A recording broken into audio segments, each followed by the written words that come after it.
We are so excited that you are here. I know it's been a while since we've had one of these. So with that being said, a few housekeeping call reminders. If you could introduce yourself and rename yourself in the participant list with your name and your organization, we would greatly appreciate it. We love to see who's in the room with us. Second, live transcript is available should you need it. And third, you are encouraged to ask questions during today's call. Feel free to pop any questions in the chat. And then finally, this call is being recorded, so you will be able to have access to it should you need that. All right, I will pass it over to our speakers to kick us off today. Hi, good afternoon, everybody, or good morning to some of my friends on today. I'm Jennifer O'Flannery Anderson, and my day job is being the president and CEO of the Community Foundation of Broward, which is Fort Lauderdale. And our topic today is super interesting. It's all about our permanent facilities and how community foundations are looking for building and recreating space, not only for their offices, but oftentimes for the communities. So we're here to talk about how these community hubs, how our spaces can be intentional and really help deepen our community connection. Also being able to build nonprofit capacity and hopefully bring some visibility and additional leadership to the foundation. We're really fortunate to be joined by leaders who have navigated this work firsthand, from early visioning and financing to design operations and the ability to speak about their organization's community impact. The goal of today's webinar is to surface some real insights to talk about what's worked, what's challenging, and what we should all be thinking about if you're embarking on this type of project and looking to make this kind of investment for your community foundation. This is definitely a roundtable, so we really ask you to use the chat feature to put questions in and to let us know what you're wondering so we can incorporate that into the program. Jessica and I are going to try to monitor that and infuse it as much as possible. Now, the reason today is great, not only the topic, but truly the panelists. So let me have each of them introduce themselves and tell you a little bit about their current building situation. So first, let me introduce you to Winter Kinney. Winter is the president and CEO of the Community Foundation of the Ozarks. Thanks, Jennifer. And hello, everyone. Thanks for joining us today. It's slightly ironic to me that I'm a panelist because about 2 years ago, when I was just a few months into this role, I panic emailed Diane with CEONet and said, "Do you know anybody else who's bought a building?" So this is kind of a full circle moment for me in that way. Um, just to orient everyone, Community Foundation of the Ozarks is located in southern Missouri. So we serve all 63 counties south of the Missouri River and are headquartered in Springfield, Missouri, the largest community in those particular counties. Our building situation. We bought a new building in February of 2024 because we were running out of space in our old building, which we also owned and is now up for sale. And we then did a gut renovation of an entire floor of the building that we are now currently in. The space we are in is 6 floors and a basement. It's 80,000 square feet. We occupy just the fourth floor of the building. I've joked, and it's the truth, that if the Community Foundation of the Ozarks ever occupies the entire 80,000 square foot building, people should run from us because we will never need that much physical space. We are a landlord now and working into that. We self-financed. I know this will come up a little bit later in the questions, but I want to mention it because we did all the things. We self-financed the purchase of the building, which included a 200-spot parking garage in downtown Springfield, where parking is at an extreme premium. We took out our very first line of credit in our 53-year history for the renovations of the fourth floor. And we are right smack dab in the middle of an $8 million capital campaign to redo, also the first in our 53-year history, to redo the first floor into community space, event space that also supports the nonprofit sector and a bunch of other things, which I can get into as we get further into this conversation. We're at $4.6 million raised towards the $8 million goal. So we're about to embark on another gut renovation of the first floor, hopefully in early 27. So, and then the other building is for sale also. And I don't know that we'll get into that, but just want to mention in case anybody wants to follow up afterwards, that was also an interesting situation because it turns out that the city of Springfield owned the land and we owned the building, and we had to figure out how to navigate all of that. We now own all of it and listed it just about 2 weeks ago. So I feel like I have hit every real estate thing in the last 2.5 years that I have been in this role. So happy to visit and happy to be here today. Thank you so much. Thanks, Winter. I think you've already blown our minds. I'm now going to introduce to you my colleague, Christy Naus from the Community Foundation of Greater Des Moines, Iowa. Christy. Thanks, Jennifer. Hi, everybody. Good to see y'all. Thanks for joining us today. So our offices have been in something called the Finkbein Mansion. We refer to it as the Finkbein. And it's in a historic row on Grand Avenue.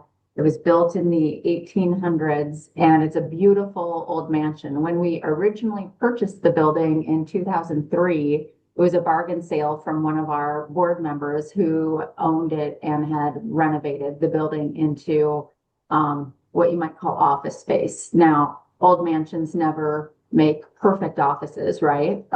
So there wasn't really much of a boardroom beyond like 12 people possibly around a table in a smaller conference room. And our entire finance, well, when we, back in that time, we maybe took up 2 offices because we were such a small foundation and then had tenants, in the rest of the building. But over time, as we've grown and over the next 20 years, we had 22 staff officing out of a 6,000 square foot mansion with our entire finance team in the basement. And as you can imagine, it takes on water from time to time. It's pretty musty, lots of paper. It always happens on a Sunday when we take on water. And we had just had enough. And it was in our strategic plan that it was time to look for space that would accommodate the needs of the staff, but also for future. So, had been looking.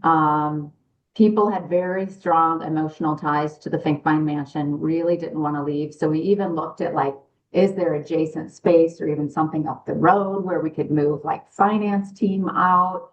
Didn't love a lot of those suggestions. And in 2019, as luck would have it, the building directly behind the Finkbein Mansion, which was kind of a rundown 1-story building, became available for sale, and they offered us a first right of refusal to purchase that building.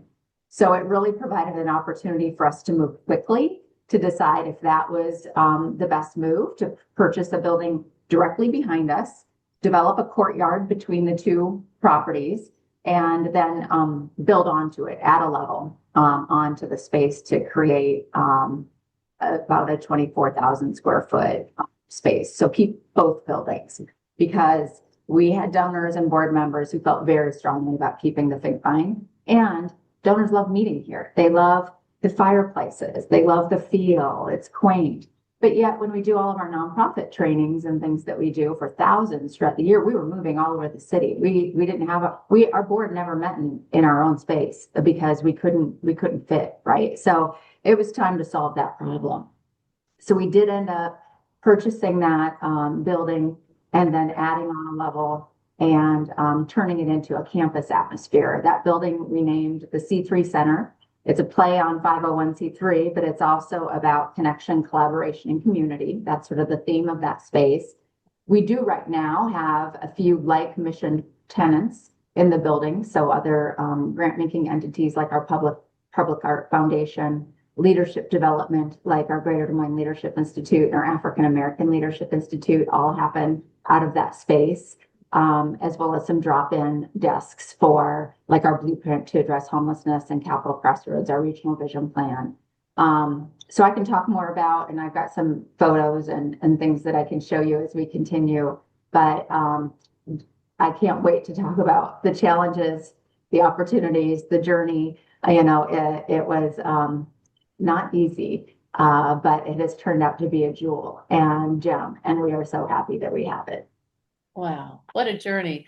Okay, so last but not least is I'm a little particular to this panelist because he's my board chair. Jonathan Allen, in his day job, is the director of the Broward County Public Works and Environmental Services Department. He's a second generation board member for the Community Foundation, following in his dad's footsteps. And he's really a dynamic chair. He participated in the CEONet retreat that we happened to host here in Fort Lauderdale in March. So he's met several of you, and he's been a great champion as we go through this process. So Jonathan, why don't you update everybody a little bit on where we are, and I'm so glad you could be part of this today. Thanks. Absolutely. Thank you for the warm introduction to your group, and thank you for the invite. So I have the blessed opportunity to serve as the board chair for the Community Foundation of Broward. Today it's very sunny, and we're very proud of that. So our current location is like on the Las Olas Boulevard area. And I mean, we have about assets of over 300 million, and our staff size is around 25 FTE. And we were projected to increase our FTE in 2031 to 35, and projected to increase our assets. And so looking at those historical projections, I mean, there was a need that we needed to find a modern headquarters. And the area, I mean, we've identified a couple of buildings, but the one that we've settled on right now is located in the downtown area, probably has about 23,000 square feet. It includes 3 floors with some opportunity to lease the space. We wanted to have a location in the downtown area. This allowed us to check that box off. It has about 32 covered parking spaces under the building, with the opportunity to have partnerships with additional parking with some entities and a hotel in the surrounding area. So we have additional capacity for parking. I mean, it has updated AC systems. The roof is in good condition. And we're presently in our due diligence period right now. And we've gotten the approval from our board with the leadership of our President and CEO, Jennifer, and the executive team to move forward. So that's a general overview, and I look forward to providing more details on how we've gotten to this particular point. So thank you. Oh, great. Okay, so we've got a bunch of questions. And again, if you have particular issues you want us to talk about, make sure you put that in the chat, and we'll try to leave enough time or weave that in. But to start with, one of the things that was a challenge for us here at the Broward Community Foundation was the funding puzzle. How do we put together the financing package? So I think each institution has kind of had a different take on this. So why don't we go Christy, Jonathan, and then Winter. Christy? Okay. Sounds great. So we were that was a conversation that people were very sensitive about. They did not want to be seen as competing with other nonprofit organizations who perhaps were undergoing capital campaigns. You have to remember this was during COVID, a lot of it as well. And so through our some reserve funds that we had and a quasi endowment, we were able to actually purchase the building for $760,000. And then we had to undertake a $3.5 million fundraising campaign. The board said, we are not moving forward if we have to get a mortgage. We are going to raise the money, and we're going to raise the money from close friends and family, of the community foundation. So current and past board members, board chairs, very close, those with very close ties to the community foundation, a past president, perhaps even past staff, in a fundraising effort. So throughout that summer, I went out and raised the 3.5 million by visiting board members, children of past board members, those that had a very close tie to the community foundation. We also did approach our Polk County supervisors in the area, as well as Prairie Meadows and a couple of corporate contributors, but really kept it close to the vest. It wasn't a big grant making campaign or a grant writing campaign or anything like that. It was really me going out and having personalized visits with folks and generating the revenue throughout that summer. As you can imagine, through COVID, costs came in higher than originally budgeted for when the project was approved. And it was very clear that we were not moving off our approved budget. So we used value engineering where we could. But at the end of the day, our board said, you're going to have to take the furnishings out of the budget and you're going to have to figure out how to get them donated. And I'm like, great. I've raised all the money like you've asked me to. Now I have to figure out how to get donated furniture for, 24,000 square feet of office space, board space, etc. So again, reached out to close friends and family and corporate. If you remember, a lot of people were working virtually then and not coming back into the office. So I reached out to a company called it's Meredith Corporation, which was acquired by Dotdash. And they happen to have 2 floors of a high rise in the financial district of New York City that had just been furnished before COVID. Everyone was remote. They didn't need those spaces anymore. And they said, actually, the furniture is a hindrance in selling this. You can have whatever you want. Come pick it out. You just have to get it to Des Moines. So I flew out to New York City for an overnight, put Post-it notes on all the things we wanted, found a trucking company who was a good friend of the community foundation here who agreed to transport it back for us free of charge. And actually then had to get, I didn't know you could take a semi into the financial district, right? So you had to get smaller trucks to kind of move all the furniture out to the big semi that brought it back. And it was even in our colors, you guys. It was like purple and green. And so we got all of the board room, all of the classrooms, our stand-up desks for our staff, all the chairs, like everything you could want. We got in a huge semi truck and got it all donated to make it happen. And it was in our colors. Oh, the best. Oh, that's incredible. Great story. I love that. All right, I'm going to turn it to Jonathan. Maybe Jonathan, you can talk a little bit about how we're trying to approach the financing for this. Yeah, and maybe from the board perspective too, which I think is a good one. okay, definitely can't beat that story. But No. so for the first step, I think it was important for us to ensure that the CFB's long-term strategy and vision was aligned. The building was aligned with our strategic plan. So we viewed this overall project and the financing packet as an investment in the future of Broward County. And then also we took the disciplined approach to the financial planning and the plan, carefully analyzing our cash flows, our reserves, investment performance, future fundraising opportunities, and the best financial structure for moving forward. So in terms of the actual plan that we considered, it involved short-term borrowing as well as long-term borrowing for the initial purchase price. And then we know that in above the initial purchase prices, we needed to do approximately $2 million in improvements to the particular building. And so the term over the 2-year period was to be done at a market rate. And then after we did the purchase and the renovations, we were going to do a takeout loan. And so at the most recent meeting, we actually approved 2 budgets. One budget was based on the option if we continue to remain in the existing building, so that budget. And then we approved the second budget which incorporated the acquisition of the particular property, considering that the due diligence goes well and we're able to acquire the building over in the next particular fiscal year. So we're well positioned to acquire the property, to do the renovations. We have the financing in place, and we anticipate that at some particular point in the future that we still have the opportunity to raise funds or to approach some of our fund holders who may be inclined to contribute toward the overall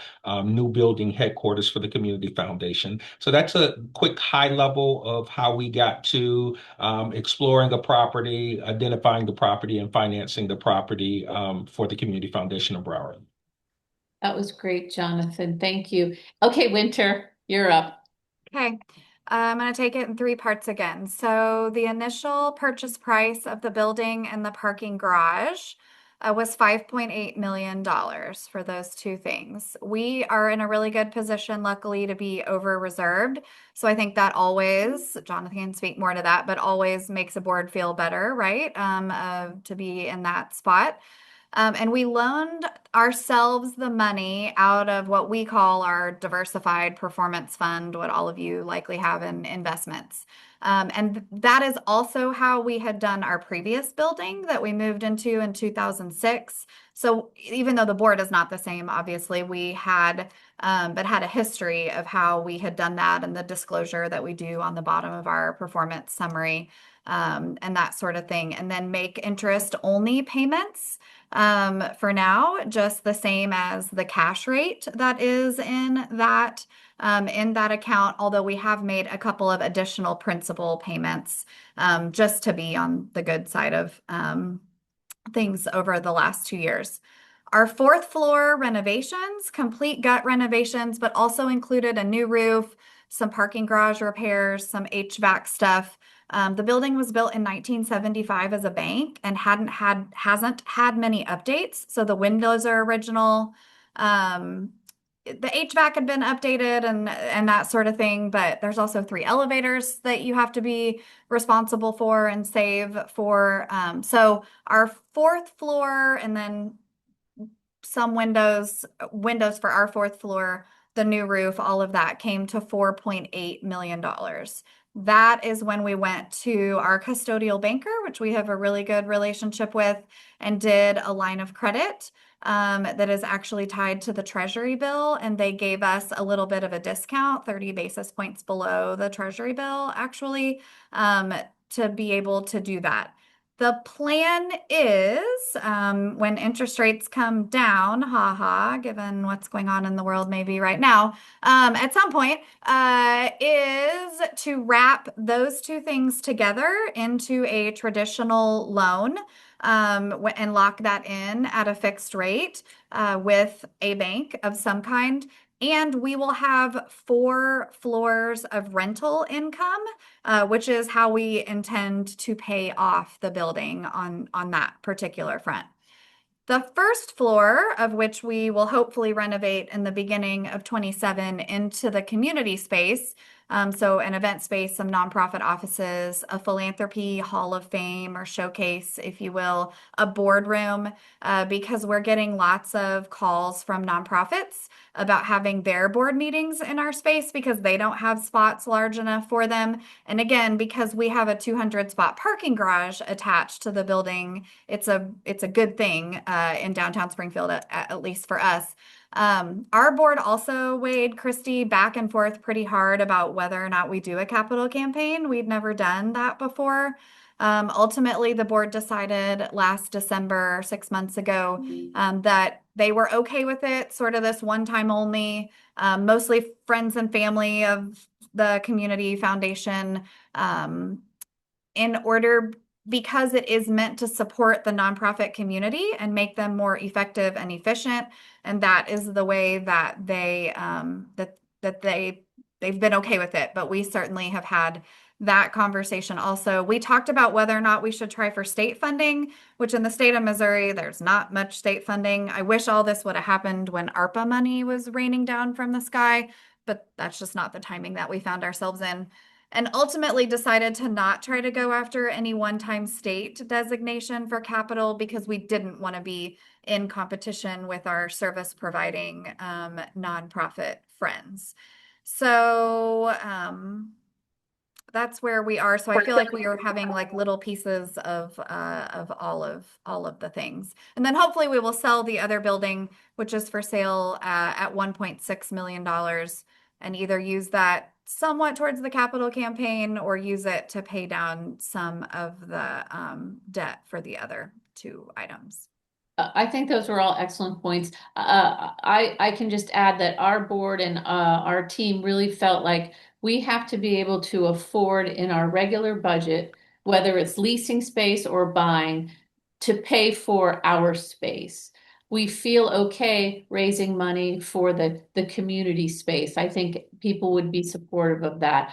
But we felt like we had to be able to pay for and handle our space, not raise money for that. So that seems, it's good that we've kind of all used that demarcation line. We were also pleased about a private family foundation being willing to offer us a program loan. So we're getting a piece of our project will be at 1%. Now we have to pay that off in 10 years, so that we are using the interest only piece of the margin loan to get through. So it's we're still working out the details, but it's definitely a puzzle to put together, and I think each situation is a little bit unique. Jennifer, I would just add that that's been Yeah. the biggest sales point for me, sales point in the capital campaign is I keep saying this is not about the purchase of the building or the renovation of our floor. That's our responsibility. We are simply asking for the community space that's going to support all of our nonprofits. And that has resonated really well so far. So to your point. That's good. It's funny because our CFO keeps saying, well, we should raise money for our and I said, we will raise money for the public space. We are owning, and we are going to figure out how to pay for out of our funds, our space. Okay, this is something we went through. How about the process of deciding about buying versus leasing, making this permanent home decision? And there's a question in the chat about how did you decide to be downtown? And I kind of think all of us are in a central downtown location. So, Jonathan, do you want to start talking about what we went through for lease versus buy, and then we'll go Winter and then Christy. Okay, so our board engagement started very early in the process, and so we understood that the project of this size, that it required, trust, it required transparency, and a lot of broad board participation. So we had a board charter, and there was a board charter prior to me becoming chair, and it was really a larger committee of a larger group of committee members. I think it probably exceeded 11 or 12 or more. And, there are opportunities and challenges with the committee of that particular size. So one of the first things that we did when, I became chair is that we restructured the charter and to streamline the overall process and to reduce the size of the number of committee members. We were very deliberate to communicate regularly with the committee members, the old committee members. We went to a two-chair structure, so we actually had two chairs under the new committee, where under the previous committee, it was only one chair. And we tried to keep the board members involved in the overall process. When we found one or two sites, we invited the members of the committee to tour the facility. And once we actually made a decision that, this is the location, we invited the entire board. And, Jennifer, after concluding a board meeting, after that particular board meeting, we invited all of the members of the board as well as the staff to tour the facility, actually the new facility downtown. As far as location, early in one of our charter committee meetings, we identified what our boundaries would be. So we had a northernmost boundary that we didn't want to go past, a southernmost boundary, a easternmost boundary, and a westernmost boundary. So we really had to operate and work with our broker and that in that geographically defined area. I also want to point out it's also important to have a very strong professional team. I mean, in addition to Jennifer and her executive team, they're very strong. I mean, we had a broker who happened to be a former community foundation board member. I mean, we had a survey team, a legal team, architects, and contractors. So it's important that you have those level of professionals that can advise you in the important decisions that you would have to make. But I would end by saying it's important to maintain open communication, to provide clear information, and to build confidence so that you can ultimately develop and maintain your board support as you move forward through the process. That was good. We had a couple board members who were really hot and heavy for staying in the leasing space. And so we had a board member who's a really amazing real estate developer. So he came up with a spreadsheet, got data that I don't know where he got it or how he came up with it to really figure out over 20 years, what does leasing look like versus buying. So when we finally decided as an organization buying was best, we really did it after a really deep and thoughtful analysis. So that was important to the board as well. So now I'm going to Winter. Is that Hold what I on, said? Jennifer, there Yeah. was one piece Oh, about yeah. financing. We kept going back and forth whether we were purchase, whether we we're finance, purchase, and finance. So I think I was chair or vice chair at the time, but I offered a motion so that we can make a decision once and for all that we were supporting purchasing the building. And so by putting that motion on the table and it passed by the committee vote, we firmly made the decision that that's the route that we were taking to purchase a building rather than going back analysis paralysis and whether we would lease or whether we would purchase. So I did want to say that we approved a formal motion and adopted it so that we can have clear guidelines of how we were moving forward. Yeah, we did. That's a good point. We tried to make sure we took action and made, it's an organization making a decision. So we have to codify those decisions. So yeah, that was because it kept coming back. We kept rediscussing things. So we had to stop that to move forward. Okay, Winter, next. I will say, leasing was never even on our radar. So we owned the previous building that we had moved into in 2006. Many of you know my predecessor, Brian Fogel. He was a former banker. And so I just think we were always owning. And so the question when we started looking at that we were running out of space in our old building 5-ish years ago now, the question was whether or not we were purchasing or whether we were building. And we originally went that we thought we were going to build, but even 4 or 5 years ago, and I wasn't in this seat at that point, but it was $450 a square foot to build. And that was more than we were willing to spend or really had the wherewithal to do. So then it became about purchasing a building. I'm going to kind of weave a couple things in, but Brian put together a facilities task force. And so to Jonathan's point, it had a couple board members, maybe 2 board members on it. And then it had a gentleman from construction, a gentleman from real estate, a couple of other developers, the woman in our community who, if you want to know what's going on in downtown Springfield, she's your girl. She was on the facilities task force. A former architect that now works at the city of Springfield as their director of place. And so he really put together an amazing facilities task force that did put together a purpose statement for what it is the Community Foundation was looking for, and then looked at several spaces, whether building, whether purchasing, all of that. I would also say that there was never a conversation about whether or not we were staying downtown. So I don't know if that's good or bad, quite frankly, in this group, but we were buying and we were staying downtown, and those things were not really up for discussion. But no one, even at the board level, and we've got 21 board members, nobody questioned that either. And I'm not really sure how we got there. I came in and that the building had been identified. And my first official act was getting was getting to sign the real estate purchase agreement for the building. So that was heading that direction. I just saw Mary's question pop up in my chat. Mary, Yeah. I would say, why downtown? We believe it's the heartbeat of any community, and so it doesn't surprise me whether that's our rural communities that we serve or Springfield, and that things radiate from there. I will say something that we've had to think a little bit more about is we went from 10,000 square feet to now owning an 80,000 square feet building. It's a giant concrete building in downtown Springfield. And I have said and believe this in my heart of hearts that we now think about stewardship in two ways. We think about it in terms of investment and finances.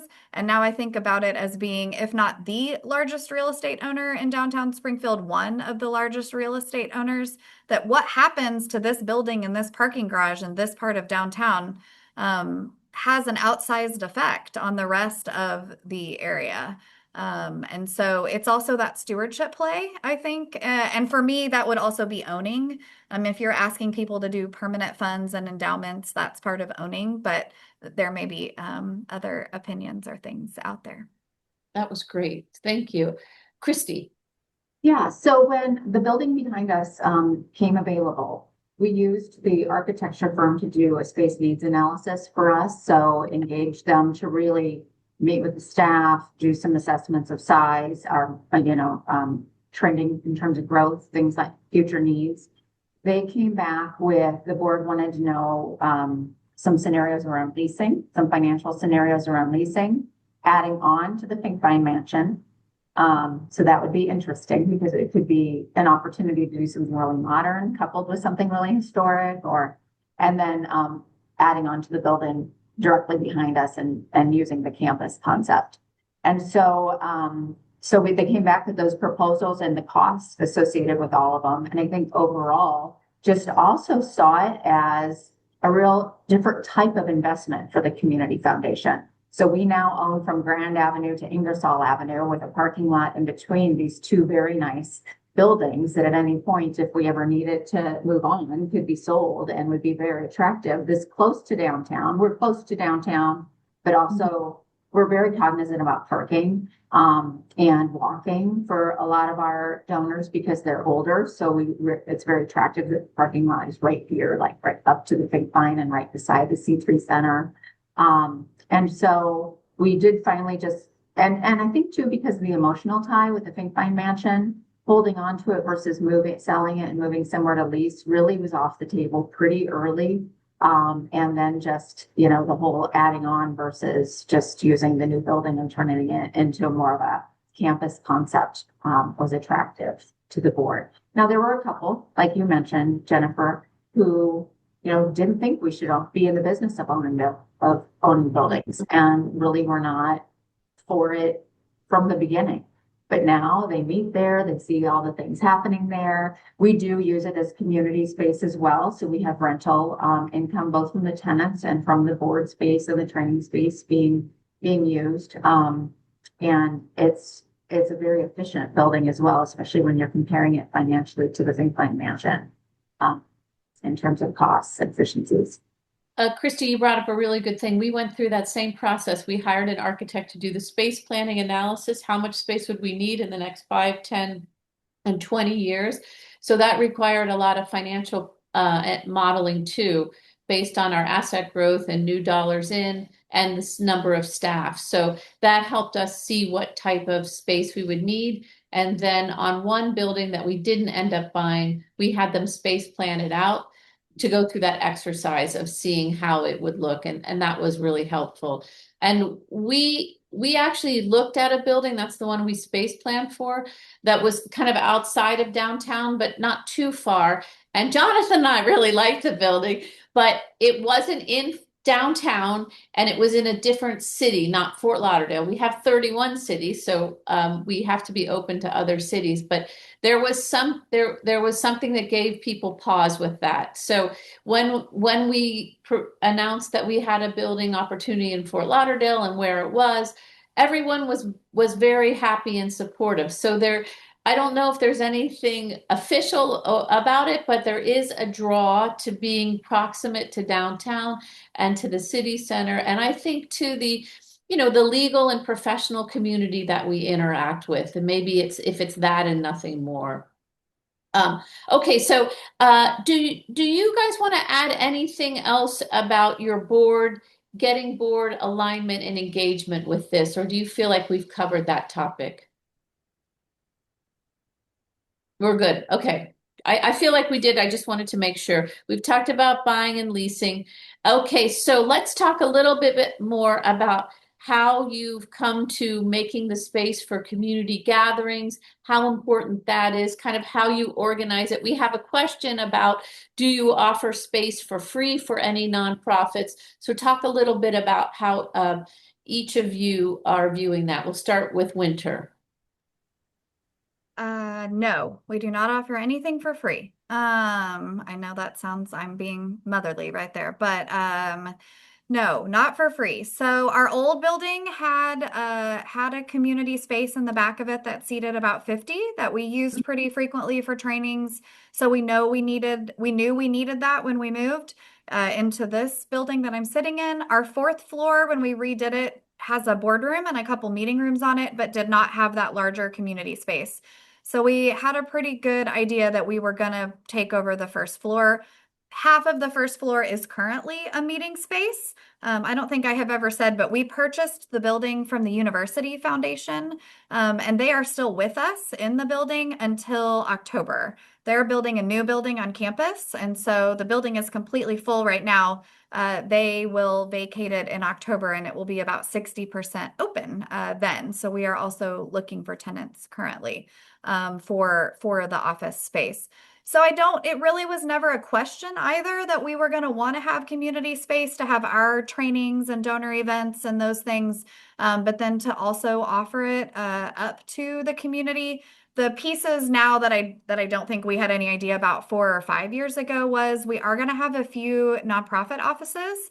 We are not calling them an incubator because we don't need new nonprofits. I don't know your all's neck of the woods, but we don't need new nonprofits. We need nonprofits that are more efficient and effective. We do know that that's going to be time bound. So you're going to be able to stay in those office spaces 2 or 3 years. And you are likely going to pay what the cost is because rent here is triple net. So it's all in utilities, all of that. And our CFO has figured out that it costs about $7 a square foot to be here, where market rent for the rest of the building is between $15 and $16 a square foot. So those nonprofits and those small offices on the first floor, which will likely have to go through some sort of application process. We haven't gotten there yet because it will be 2028 before we offer them, will need to pay at least the cost of the space. We are also currently talking about a 3-tiered system for the event room, which will seat up to 200 people, and will have an outdoor courtyard attached to it, hopefully, assuming I can raise all the money for the capital campaign. And a 3-tiered system, one, if you are a nonprofit partner of ours, you will pay X amount of dollars. Not much. We don't need to make a bunch of money. It's not a line item of revenue. It is simply to cover the cost of cleaning, and somebody has to set up the tables the way that you would like them. Tier 2 will be if you are not a nonprofit partner of ours, then you would pay that. And then if you're a for-profit, if you're a trust company or a bank that wants to host some kind of meeting in our space, again, because it has parking attached to it, then you would pay that particular amount. We are also Springfield, our arts centers are downtown, so about 3 theaters within walking distance of us.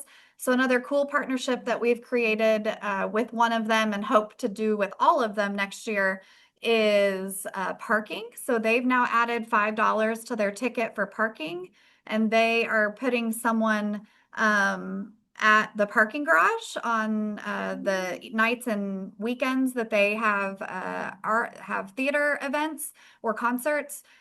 They're keeping $4 of that. They're giving us $1, and we are simply sticking it into a parking garage maintenance fund. because it's a 3-deck parking garage and everything is expensive. So we're also talking, there's a church right next door outside of my window right there that is parking limited, and we're not here on Sunday mornings. And so we're also talking to them about using the parking garage as well. So we've also tried to be creative and a good nonprofit partner. Nonprofit partner meaning that you have a fund here at the Community Foundation. I saw that one pop up also. Good. We are a little unlike some community foundations. We have 700 nonprofit partners because we offer non-endowed nonprofit agency funds too. And I know not everybody does that. So Good. Okay, Christy. Jessica, you want to pull the slides up? That's something I'm going to show. So we've got a boardroom that seats about 30 to 40. You can kind of see the white building in the back is actually the Think Fine Mansion, where that's where I am. And that's where most of our charitable giving team Yeah. is. Can you see it? Yeah. And then the front building there, that's the C3 Center. It has a sign on it that says C3 Center. The bottom level is the community space. So it's got a boardroom. And let's see, maybe if you go to the next slide, I wonder if we've got, oh, yeah. So the bottom level there, you can see we've got a boardroom, and then we've got a training space, Maddie's place. It's called the training space, and it holds easily up to 100.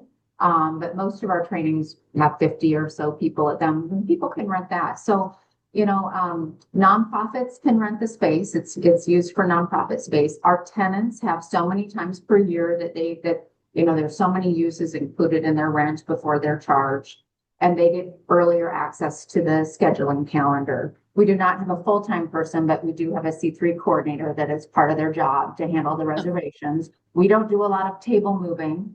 We have a grid of what it looks like when they come in, what's available to them, and it's expected to be put back in the same condition that it was when they're finished. And it's pretty rare that we extend hours beyond 8 to 5 unless, it's a rare occasion one of us is able to come back in, whatever the need is. But we've had retirement receptions, new CEO, new nonprofit CEO receptions, lots of board strategic planning sessions for people coming in to use the space. And then, of course, our own team, the offices are on the second floor, and we've got some conference space up there as well. And then we have parties in the courtyard. We have a Better Together Bash every fall. And so we put up a big tent and have a band, and people love coming on campus for our celebrations. Wow, it's really beautiful. You did a great job. Jonathan, do you have anything to add to Yes, this? I would like to say that we have a very successful and thriving nonprofit center, and we host a lot of events at the Community Foundation's location right now, which is located off Las Olas in the downtown area. So we anticipated that in the new building that we will continue to have those community gathering spaces, so individuals would know that it's a high priority, that we will interact with the grant making organizations, and we would continue to be community conveners and champions for philanthropy. And the new building also we anticipate will allow us to bring together nonprofit leaders, donors, elected officials, business leaders, because we host a lot of events, and we want to make sure that our new headquarters is modernized and it has the appropriate space that we can have the large meetings and we can have those intimate meetings that we need to have with fund holders or prospective fund holders. So the meeting space is very important for us. Engaging with community and community partners is very important for us in the existing space and the new space as well. Great. Okay, I'm going to go over to the questions for a second. Someone is asking about new market tax credits. I know for us, we did the place that we're looking at. If it was across the street, we would be eligible, but we're on the wrong side of the street to get a new market tax credit. I don't know about Winter or Christy. No. Okay. Did your investment advisors loan the required capital to you out of your endowment in lieu of a traditional bank loan? What we did was we're looking at a margin loan on our investments. So the institution will loan us the money, and some of the endowed funds will be there as capital or collateral. Winter or Christy? So we're using the cash portion of our diversified or performance asset allocation and paying the interest that the cash would have earned in if the chunk was sitting in there. Right. If that You're makes paying sense. yourself back. Yep.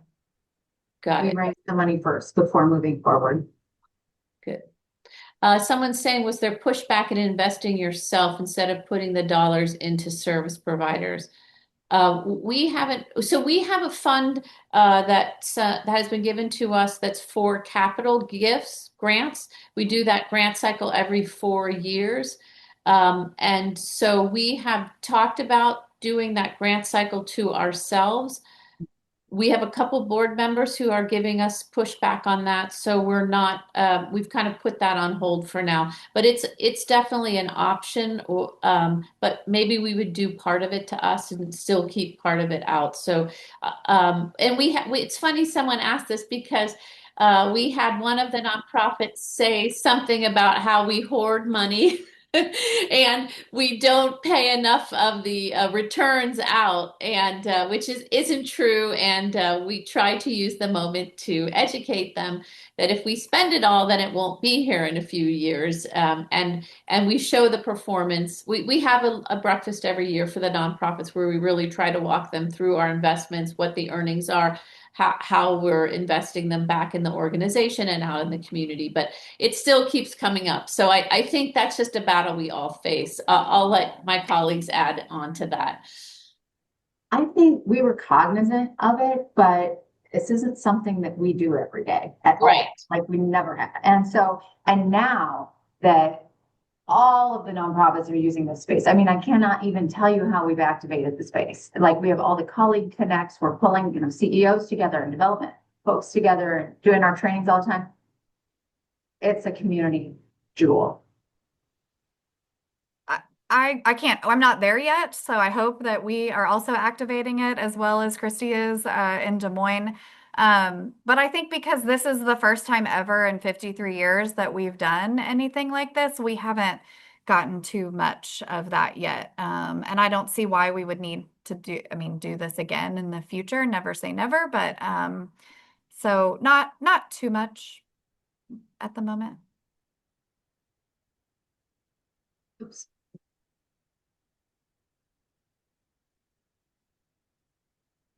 Oh, Jennifer, You're you're on muted, mute. Jennifer, you're mute. Sorry, Jonathan, did you have anything you want to add? No, I'm good. Okay. I think that we all have endowments that support our operations. And as we get to these buildings, anything we can do to, like Winter said, to tuck money away to support the parking garage, I think the more we can do that, the better. And again, I think it sets a good example for other nonprofits to see how we're operating, and it differentiates us, our organization, and how we're there to serve the community forever, and we're not competing with the other nonprofits. I'm cognizant of that every single day. Let's see. Jessica, I'm going to let you see if I've missed anything. Someone was interested in guidelines for rental and event space. So maybe if we have that, we can send that as a follow-up to Jessica and Diane, and we can get that out to you. Insurance and liability is a big issue that keeps coming up with our board. So we actually have a board member who is an insurance specialist. So we have spent a lot of time with our providers and with other experts in the community to make sure that we have appropriate insurance. I'll let Christy and Winter chime in on that. Our insurance costs tripled when we went from that building to this building. There may be a question in there somewhere this year. So I've got a new fiscal year starting July 1st. Many of you may also, the building is not paying for itself because the University Foundation moves out in the fall. And so we're only, we're not budgeting on that it's going to immediately be 100% full again. So we are having to invest some of our operational dollars into the building this year. But if we get tenants in the building, which we have planned for conservatively, that it will take us 2 full years, 24 months to get the building completely full. then so anything sooner than that would be great. So we do know that that's what is happening this particular year. We've luckily had a lot of growth in the last couple of years, so I'm not sure we would have been able to take on this giant building project at a different time in our lives. Christy? We do have a facility endowment for our facilities, and so it's separate from our operating endowment or reserve funds. And then, honestly, at least we're not soaking in water into, our entire finance team. I can't even tell you. We really had no choice. We had to be doing something. So yes, it's going to cost a little more, but we looked back at our projected budget and we're meeting everything, and it's working out well. We don't make a ton of money off the rentals. That's not really the purpose. They're very nominal for the nonprofits, but Oh, go ahead, Jonathan. Go. I think for us, it's the cost of doing business. So we've incorporated all of those costs in our budget models. And I mean, we know that it will be increases in certain line items compared to where we are right now. But we've built adequate cushions in our budget that we think that we'll be able to take care of any of the expenses. And I think that we have included that it will be a more modern space with renovated areas. And the rest we'll just cover as a part of our operating budget. Yeah. And we've tried to separate out what would have to pay anyway with what is affiliated with this building. And the other thing I would add about security, I think that's something that we're going to be spending a lot more time making sure, at least where we are in the downtown, to be able to provide security for the building and for our staff. That's an important component for us. It is 2:58. We did it. We're done. I'm looking to see if there's any more questions. Okay, any closing comments? Jonathan. So I think for us, having a modern headquarters is, more than just having four walls on every side. I mean, it's a visible commitment to our community that we serve on a daily basis. It's a place where, partnerships are formed, where we can expand philanthropy, where we can develop ideas and come up with issues that matter and fund the issues that matter, and we can make a long-term forever impact. And I'm very strong on making a forever impact. And as long as I am chair, I hope that we'll be able to land this plane during my tenure. Yes. All right, Christy. We landed the plane.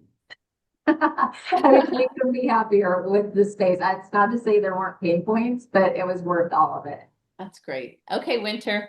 I was just thinking this is a perfect panel. You're in the beginnings of it, Jennifer and Jonathan, looking for a space. I feel like I'm in the middle right now, and Christy's fully there and realized and seen the activation of it. So nice job, Council on Foundations and CEONet. I would just echo all the things that Jonathan said about commitment to community and see it as part of our mission, and we have the ability to do it. So looking forward to continue to learn. We don't have a rental agreement yet, so I'm just as interested in seeing that as some of you are. So I'd love to have that. Yeah, absolutely. This has been just terrific. I've learned so much and so appreciate everybody's openness. And I think, again, we found a way to define and demonstrate the unique value of community foundations to their home. And this is a great one. So thank you to our panelists, Jonathan, Christy, and Winter. Thank you to our organizers, Jessica and Diane from Council on Foundations and CEONet. I've got to remind you that we did record this, and we'll be sending out recordings, access to see the recordings through both networks and websites. Usually I announce upcoming programs, but it's the summer, so we want you to take time off, do things with your family and friends, give your staff a break. They need it. And have a good summer, and we'll see you back in the fall. Thanks, everybody.